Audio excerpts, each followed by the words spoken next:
This is cinema. I hope you're ready for the least surprising statement of 2025, but I think Rizzgod is just delightful. I'd pay good money for Rizzgod and Raymond from Titans vs Rebels to be on a season together. With the premiere of Survivor 49, I can sure say that was an episode of Survivor that I saw. Did I enjoy it? Well, it was Survivor, so I think that answers the question. A lot of people are seemingly down on the episode, and sure, I may have just made an entire video about how I'm not exactly jazzed up about Survivor 49, but I thought it was alright. One thing I'm always yapping on about with Survivor is how many possibilities there are. 18 strangers, 26 days, hundreds of hours of footage per episode, condensed into a 90 to 120 minute package. There are a lot of moments in this premiere where I watched them and thought, hang on a second, I've definitely seen this before. So today, I'm going through some, but not all, characters and moments from the Survivor 49 premiere, seeing what previous moments in Survivor they parallel, and seeing if there's anything we can expect going forward. Of course, the video about the Survivor 49 premiere will in fact contain spoilers for the premiere of Survivor 49. I also want to say this video may seem slightly reductive, comparing people to past characters based on relatively surface level moments, but it's all in good fun. You could probably summarize this video as, close enough, welcome back, blank. Let's get into it. Let's start with the opening mat chat. Hey, you know what, I'm pretty sure this is every new era opening mat chat I've seen for the past 8 seasons. Funnily enough, Jeff's speech about Survivor constantly changing and evolving doesn't seem to have changed or evolved at all over the last few seasons. Survivor is always evolving. All right, you are in the first stage of this game, the tribe stage, and you all right now believe you can win this game. If I didn't show you the video, you'd have no idea what season those speeches were from, I guarantee it. Welcome back, Jeff. But the opening mat chat did reveal some shenanigans, like Jake exposing himself as a fake Survivor fan. Mom and Dad would put me and my brother down on a Wednesday night before we had to go to bed. You fool, back then Survivor aired on a Thursday. The mat chat also reveals our first parallel, which is Sage. She is just always getting dunked on or made fun of by the season or by the castaways. The edit seemingly goes out of its way to make sure we aren't taking her seriously. I'm not sure how much of this is just because Sage is the kind of person who likes poop and collects her own pimples in a jar, but if we get a pre-jury but almost merged complete flameout, I bet it'll be Sage. Close enough, welcome back Rome and or Say. We then get to Hina, and there are a few fun parallels on this tribe. Surely the most obvious one is Christina, right? She's terrified of birds. Behold, Cerie Fields in Survivor Panama. Get ready for Survivor 87, where Christina is actually playing for her 6th time. I'm always curious about castaways like this, because we're either going to get a really fun growth arc from her, or absolutely nothing. How do you think she would have coped if the immunity idols are the ones from Survivor Philippines?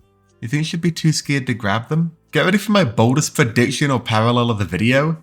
That scene where Sophie talks about how she wants to be friends with everyone. Okay, but I'd love to hear about it. You know what that reads to me? It's not a triumphant social player. It's Aubrey from Edge of Extinction, desperately trying to have a dialogue with everyone. I have you. We could start to have a dialogue. I feel like we could be better at having a dialogue with each other. I think so. I just wanted to make sure that we can have a dialogue. Yeah. I think this is my read that will age the worst, but we'll see. When it's a good time to talk about Rizzgod Rizzgod baby. I'm so happy he's on this season. I can't wait for the end of the season where I make a video called Every Time Rizzgod Makes a Reference, and I just read their respective Know Your Meme pages for 28 minutes straight with 0 jokes. I cannot explain how much I was laughing when he called Alex good boy at the challenge. Alright, good boy. Damn. But who does Rizzgod remind me of? I've seen people online comparing him to Genevieve, which is an opinion. Not one I can see. My bold take is that I wonder if it's Venus. I hope that I have made the women of Iran proud. I am the first person of Albanian descent. I hope I'm the only person in the world to come up with the take that Rizzo equals Venus, because I think it's my most awe-inspiring one. If Rizzo ends up with a bunch of extremely correct reads, but lacks the social capital to actually act on any of them, you heard it here first. I am the shot-calling king. I hope my map parallel surprises no one, because this is just Chicken from Survivor China. He is doing everything the exact same as Chicken. He's trying to give as little input as humanly possible so that his tribe won't get mad at him for being a bossy old man, but to the point where his tribe is going, hey, can you actually help? Luckily, unlike Chicken, Matt seemingly has the sense to actually help when asked instead of getting even more standoffish. I hope when he's voted out, he yells something new and we can get a new good reaction meme from it. Damn! Now, Jake being the shoe bandit, that's giving Danny from Survivor 44 right there. Except I feel as if Danny did a decent enough job of keeping that side of him locked away to confessionals or to when no one is looking. Jake being the shoe bandit, I'd be surprised if people didn't catch on soon enough, and I can see it costing him. But hey, at least he'll be home in time to witness his child being born. Speaking of Jake, his bromance with Alex is definitely not giving me JT and Steven. I know every bromance wants to be JT and Steven, but I'm sorry, we can't all be JT and Steven. Honestly, sadly for them, it's not even giving me Charlie and Ben. You know who this bromance is giving me?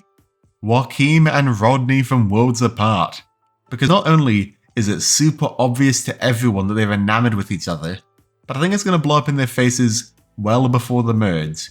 You can have a bromance on Survivor. You can make good friends. I'm not entirely sure you can openly frolic around the island hand in hand and not have people think that maybe they should spend some time splitting you up. I've seen a few takes that Steven is getting the Andy edit, him talking about not fitting in and being picked on and having anxiety, but I don't think he's messy enough to be Andy. If you're going to be Andy, I need you to be humping the challenges at every opportunity and crying when people don't cheer for your coconut openings. Otherwise, you will never be Andy. Coming to the challenge now, when I was watching the episode with a friend, he said to me, I can't wait for the opening challenge where they all get covered in mud and I can't tell who is who. Imagine our surprise when the opening challenge had absolutely zero mud in it. It was amazing. This is only the 4th time in the new era where the opening challenge didn't involve some sort of mud crawl. And really, only Survivor 43 intentionally opted out. Survivor 41 and 45 both had their opening challenges take place on a boat, so including the mud crawl would have been difficult. And it was looking like for the first time since Survivor 41 we were going to make it through an entire opening challenge without a single instance of everyone being covered in mud. Anyway, the immunity challenge had everyone covered in mud by the end. The season is not beating the similar to other new era seasons allegations. Although it did give us this moment.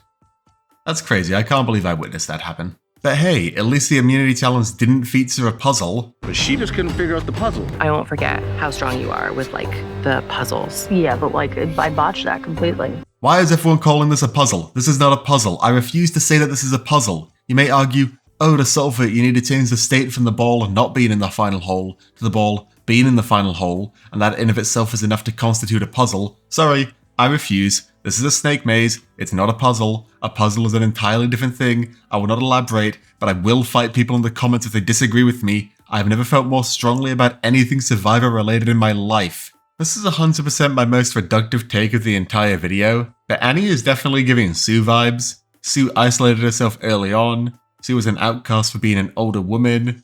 I'm sorry, I feel mean for saying this, but Annie may end up being the Sue this season. Of course, Sue isn't the only person to ever be this archetype. It could really be any older woman on a tribe, which may in turn speak to how we perceive older women in society, and as a result, in Survivor. But that's a video for another time. The last person I want to try and parallel is Nicole, our first boot. Because man, this was a rough episode for Nicole. I feel as if the editors were really harsh on her, but I do think it's up there with one of the worst first boot performances of all time. It's definitely a bit of recency bias. If you comment that everyone is avoiding making eye contact with you, and then don't play your shot in the dark, I'm very curious as to what's going on here. They showed her falling over, they showed her spitting water in Jeremiah, they showed her vomiting, which I won't show, but do let me know if you want a top 10 greatest vomits in Survivor history. I don't want to make that video, but I'm a man of the people. I'm not sure who to parallel Nicole to. Who is the other big flame out first boots? Let me know down below. So those are some parallels to previous instances of Survivor that really stood out to me. And you know what? Also the shipwreck theme at Tribal. Close enough, welcome back Game Changers. You know a season will be good when they draw inspiration from Game Changers. But there are some castaways this season I'm less certain who to compare to. Let's talk about them real quick. A lot of the Uli tribe, Shannon, Savannah, Nate, and Zawan, I'm not too sure who to compare them to yet. Nate has entered the dad role against his will, Savannah's burning people in confessionals, but I'm not seeing a direct comparison. It's too reductive even for me to say that Jason is just Ken from Gabon, come on now. MC hasn't really gotten anything, and Sophie's kinda just there too. The last person I haven't talked about is Jeremiah. And is it too much to say close enough welcome back Kendra? I think so, at least for now. And that was a quick rundown of some parallels I saw when watching the premiere of Survivor 49. A lot I could compare to other new era castaways now that I think about it. Does this possibly mean Survivor casting is getting repetitive in the new era? Or am I just not being open-minded enough? I'm not sure, but we'll find out more over the course of the season, and I'm looking forward to that. What do you think? Did you enjoy the Survivor 49 premiere? Let me know. Until next time, I've been Henry Hickman Survivor, and I'll see you at the Vomit Tent.